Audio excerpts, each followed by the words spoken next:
आपका एक बड़ा वादा है कि नक्सलिज्म को खत्म कर देंगे। अभी बहुत बड़ा इनकाउंटर हुआ और जो छत्तीसगढ़ के पूर्व मुख्यमंत्री हैं वो कह रहे हैं कि कुछ चुनाव से जोड़कर या कुछ गड़बड़ या फेक टाइप का इनकाउंटर, उनको कुछ बू आ रही है कि कुछ गड़बड़ है इसका इनकाउंटर। देखिए, इनको सब चीज में बू आती है और तुलसीदास जी ने रामचरितमानस में कहा है कि ईश्वर जिसको दंड देना चाहता है सबसे पहले उसकी मति हर लेता है।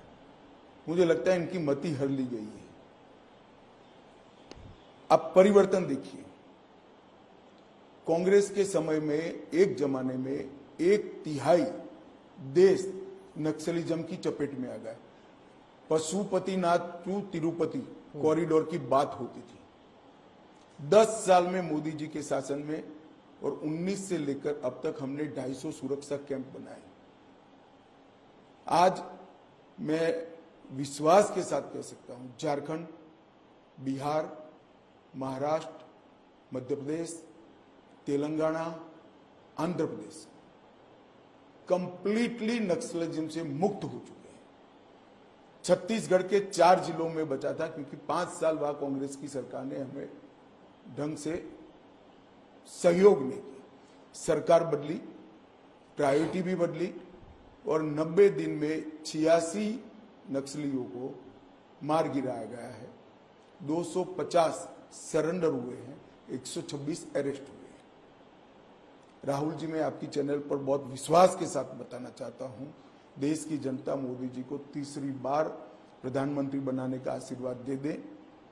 हम 1 या 2 साल में इस देश से नक्सलिज्म को उखाड़ कर देंगे हमेशा के लिए। जैसे LTTE खत्म हो गया जी, आपको विश्वास है कि ये हो सकता है? हो गया भाई, बिहार में हो गया, मध्य प्रदेश में हो गया। पर मेन तो छत्तीसगढ़ के बस्तर डिस्ट्रिक्ट मेन नहीं है, वहां पर भी इतना ही था। बुरा पहाड़ पर आज तक कोई नहीं जा पाता था, यही 1 साल में हुआ है। पूरा बिहार यही 2 साल में मुक्त हो गया। पूरा उड़ीसा भी यही 2 साल में मुक्त हुआ है।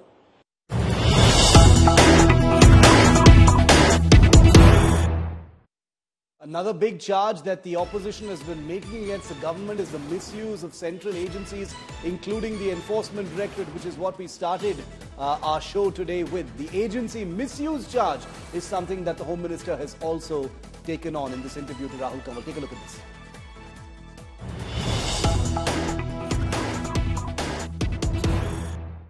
पर सर, आरोप तो ये भी लगता है कि इसमें जो इन्वेस्टिगेटिव एजेंसीज हैं उसका सरकार बेजा इस्तेमाल करती है कि जब कोई विपक्ष में होता है तो कहा जाता है कि 70,000 करोड़ रुपए का इरिगेशन घोटाला किया अजीत पवार ने, जब वो आपके अलायंस में आ जाते हैं तब उनसे कोई पूछताछ भी नहीं होती है। देखिए, अभी भी मैं फिर से रिकॉर्ड पर कहना चाहता हूं, मीडिया में एक बार आने के बाद हमने एक भी केस बंद नहीं किया है किसी का।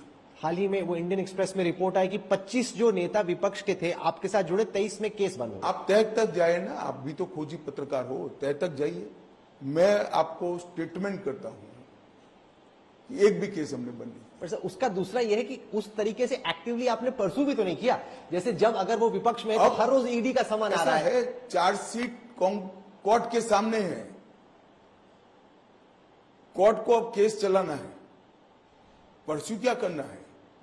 कोर्ट हमारे कहने से नहीं चलती है। नहीं, पर इन्वेस्टिगेटिव एजेंसी तो उस जोश से नहीं लड़ती जब विपक्ष में होता है समन समन समन। ऐसा आप मानते हो, ऐसा आप मानते हो। ये तो राहुल जी और सोनिया जी पर केस है, वो भी कहां चल रहा है। चिदम्बरम साहब पर केस है, वो भी कहां चल रहा है। वो क्या हमारे में आ गए है क्या?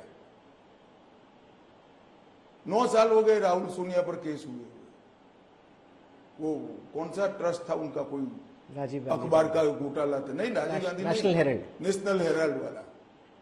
चिदम्बरम साहब का केस हुए कितने साल हो गए, कोर्ट में पड़े हैं। हमने हमारा काम कर दिया है। तो आप कह रहे हैं जैसे प्रफुल्ल पटेल तुम कहते हैं तो फास्ट करा देते हैं, कोर्ट को रिक्वेस्ट डालते हैं, फिर कहेंगे कि विंडिक्टिव अप्रोच है। नेचुरल कोर्स में कोर्ट आ गए, राहुल स्टेटमेंट कर दे, चलो रिक्वेस्ट करो एज ए सिटीजन, तो हम फास्ट करा। मैं चाहूंगा कि सब केसेस में, वो ये नहीं कि वो बीजेपी में हो, अलायंस हो। ऐसा है, बेजा प्रायोरिटी इधर और साइड से आप देना भी ठीक नहीं है। आम नागरिक का केस भी महत्वपूर्ण होता है।